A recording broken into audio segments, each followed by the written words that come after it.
정치화법을 공부하다 보니까 눈에 보이는 사건들이 있습니다.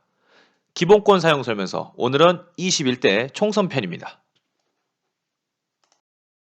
청소년들에게 선거는 굉장히 먼 이야기였습니다. 하지만 공직선거법 개정에 의해서 선거 연령이 하향되면서 현재 고3들이 선거에 참여할 수 있게 됩니다.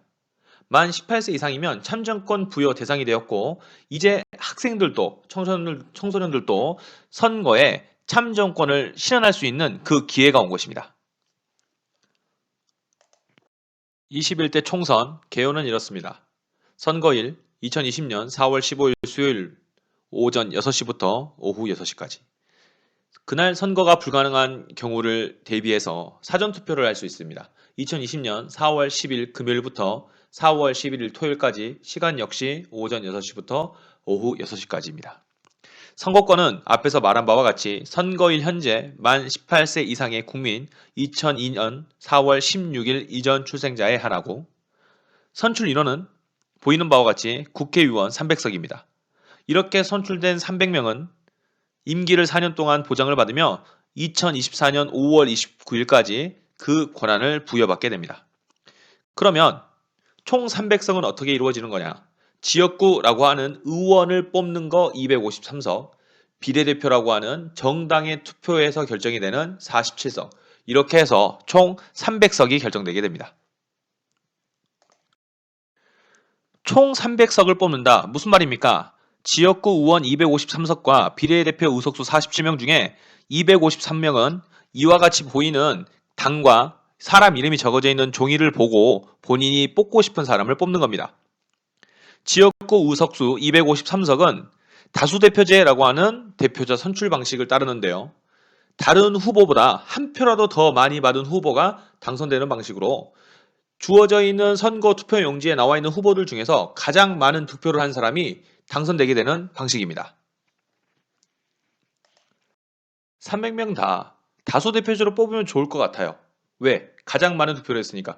구태여 왜 253석만 뽑고 47석은 빼놓는 겁니까? 이유가 뭡니까? 바로 그것은 사표 때문입니다. 사표. 표의 가치가 사라져버렸다. 무슨 의미냐? 분명히 나는 투표를 했으나 낙선된 후보에게 투표를 했기 때문에 나의 투표 가치는 무의미해져 버리는 것이죠. 사표. 무슨 말이냐? 왼쪽에 나와 있는 국회의원 선거 투표 용지에 본인이 지지하는 정당 후보자에게 내 소중한 한 표를 투표했습니다. 그래서 이와 같이 왼쪽에 나와 있는 것처럼 득표율이 이와 같이 나왔다고 가정을 해봅시다. 만약에 단순다수 대표제라고 하는 다수 대표제로 시행을 하게 된다면 밑에 나와 있는 강정책 후보와 송세라 후보의 투표는 무의미해져 버립니다. 당선은 오직 김주립 후보만 되기 때문이죠.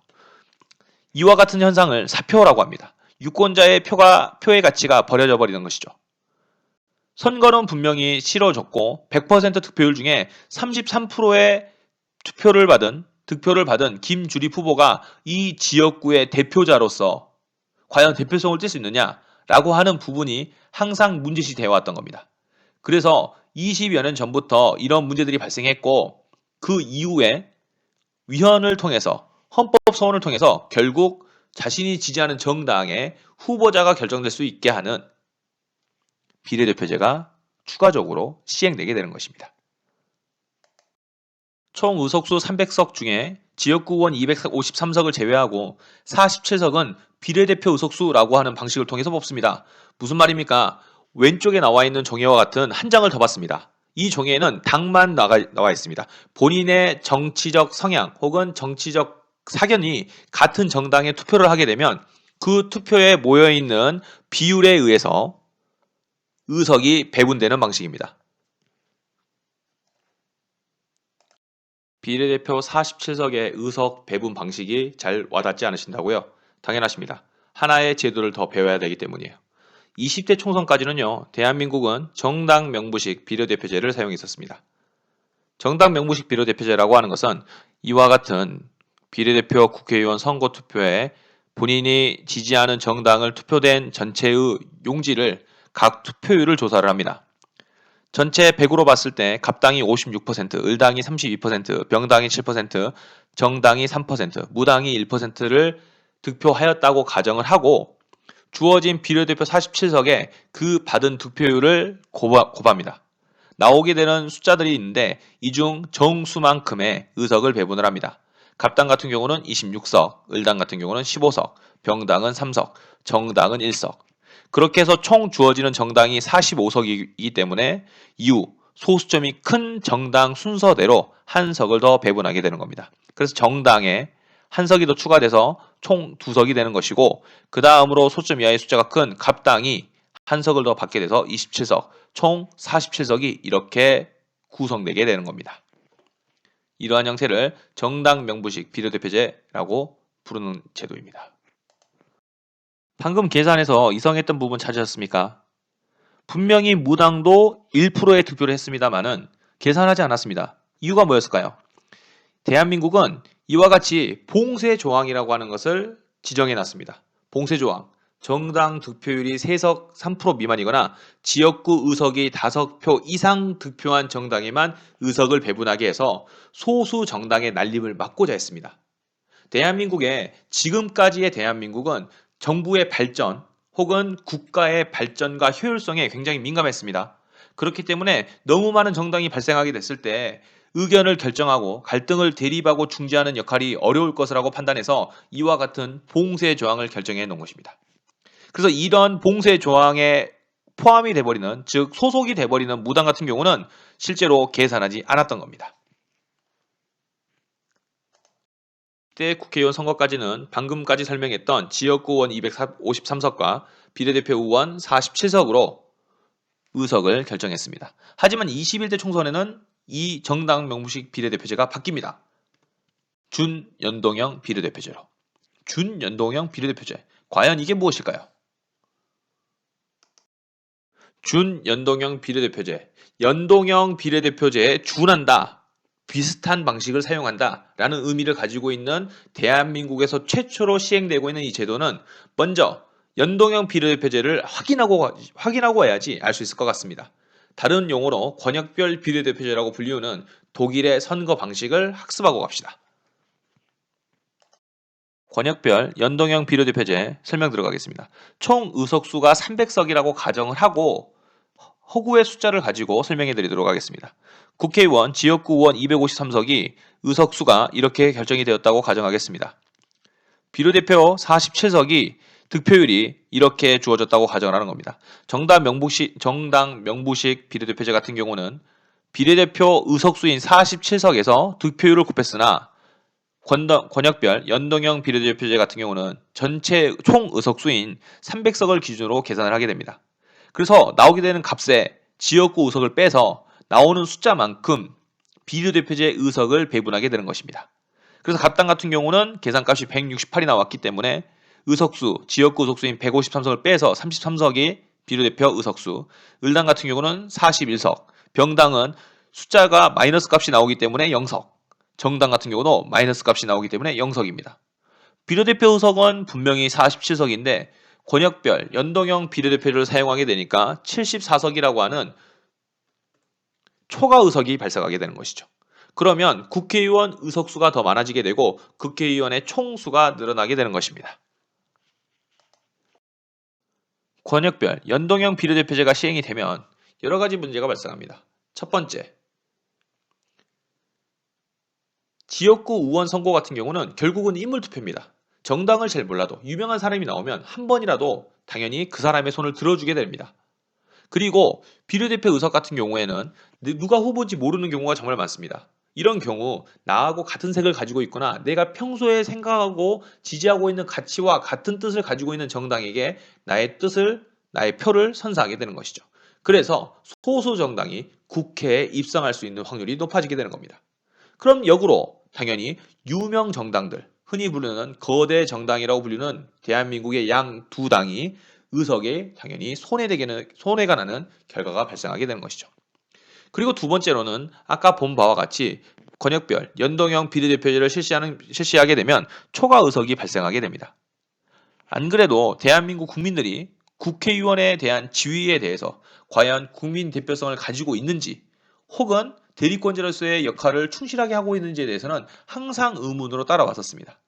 그래서 이런 부분들이 중복적으로 겹쳐지게 되면서 우리나라에는 권역별 혹은 연동형 비례대표제가 옳지 않다라고 누가 생각하는 거예요? 국민이 아닙니다. 그렇죠. 누가요? 국회가요.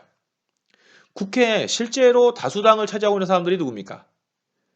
그래서 그 사람들이 만들어낸 겁니다. 대한민국 최초 한 번도 없었던 새로운 방식. 이름하여 준연동형 비례대표제. 준연동형 비례대표제. 도대체 뭡니까? 거대 정당 중 하나인 더불어민주당의 발의로 대한민국 국회에서 만들어낸 정말 새롭고 참신한 비례대표 제도라고 발표합니다. 총 의석수 300석 중에 지역구 의석 253석 그대로 다수 대표제로 뽑고 비례대표 47석을 방금 나와 있던 준연동형 비례대표제를 사용합니다. 이게 뭐냐? 바로 47석 중 30석만 연동률 50%로 사용을 하자는 이야기입니다. 무슨 말이냐? 세계 중 대한민국에서 유일무이한 제도 준연동형 비례대표제. 비례대표 47석 중 우선 30석 어떻게 뽑겠냐는 이야기냐. 공직선거법 제189조 2항에 의거하겠다는 이야기입니다. 읽어보십시오. 이해하기 힘들 것 같아서 조문 그대로 읽어왔습니다.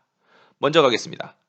국회의원 정수 빼기 의석 할당 정당이 추천하지 않은 지역구 국회의원 당선인 수 무슨 말입니까? 아까 배웠던 봉쇄조항입니다. 전체 국회의원 총 정수에서 봉쇄조항에 걸리는 사람들 빼십시오 라는 얘기죠. 그래서 거기에다가 곱합니다. 무엇을 곱하느냐? 비례대표 국회의원 선거 득표 비율을 곱합니다. 그래서 나온 값을 2로 나눕니다. 2로 나눠서 나온 값을 적절하게 30석이 되게 조율해 보겠다라고 하는 이야기입니다. 이전에 숫자 계산했던 자료 그대로 가지고 준연동형 비례대표제 30석 계산 들어갑니다. 이와 같이 득표율과 의석수가 있습니다. 밑에 나와 있는 무소속 같은 경우는 봉쇄조항에 걸려서 허수가 됩니다. 그래서 그 값을 뺀 값을 가지고 나머지 득표율을 계산 들어갑니다. 그러면 나머지 병당과 정당 같은 경우는 0석이 되고 무당 같은 경우는 실제로 있는지 알 수 없기 때문에 그 값을 제외한 나머지 갑당과 을당을 가지고 계산값을 갑니다. 15.5석의 갑당과 을당 20석을 가지고 계산을 해보면 35.5석이 됩니다. 하지만 189조의 제2에 의거 총합은 30석이 되게 만들어야 됩니다. 그래서 비율을 비례식에 의거해서 재조정을 합니다. 그러면 갑당은 13.09석, 을당은 16.9석이 돼서 총 갑당 13석과 을당 17석 해서 30석을 배분하는 것이 준연동형 비례대표제의 계산값입니다. 이렇게 활용하면 비례대표제 47석 중 총 17석이 남습니다. 그럼 그 17석 어떻게 하느냐? 기존에 사용했던 정당 명부식 비례대표제를 그대로 사용하겠다는 겁니다. 그래서 준연동형 비례대표제의 총괄은 이렇습니다. 비례대표제 47석 중에 30석은 공직선거법 제189조 2항에 의거한 준연동형 계산 방식, 그리고 나머지 17석은 기존의 방식 그대로 정당 명부식 비례대표제 방식 그대로 사용하는 이 체제를 준연동형 비례대표제라고 이야기합니다. 방금 우리가 준연동형 비례대표제 계산 방식에 의해서 의석을 배분해 봤습니다. 불편합니다. 어렵습니다. 복잡합니다. 왜 이렇게 해야 되는 겁니까? 결론은 민주주의이기 때문입니다. 정치적 안정을 추구하는 것도, 다양한 생각을 가진 정당들이 국회에 난립하는 것도, 혹은 거대 정당이 독식하는 체제도 모두 다 국민의 의사가 반영되어서 이루어지는 국회고, 그곳이 즉 민주주의입니다. 지금 이러한 여러한 제도와 변화를 통해서 갈등과 대립을 조정하고 해결하려고 노력하고 있는 것이기 때문에 우리 국민들은 그 방식에 따라서 선거에 임하면 되고, 이 방법이 옳지 않다고 하면 환율을 통해서 다시 한번 이런 제도를 통과시켰던 국회의원들에게 알려줘야 되는데 그 목적이 있습니다. 이야기를 마쳐보면서 이런 생각이 들었습니다. 배가 항구에 있으면 안전합니다. 하지만 배는 결코 항구에 정박해 두려고 만들지 않았음을 잊지 않았으면 좋겠습니다. 윌리엄 쉐드가 이야기했던 명언입니다. 오늘 고생 많으셨습니다. 지금까지 사건 설명 사전 21대 총선편이었습니다. 현재 고3에 참정권을 부여받은 학생들은 반드시 선거에 참여해서 본인의 뜻과 의사를 명확하게 보여줄 수 있기를 소망합니다. 지금까지 능주고등학교 정선호구 정법 방구석 클래스였습니다. 신나서 한 바퀴 돌고 마칩니다. 감사합니다.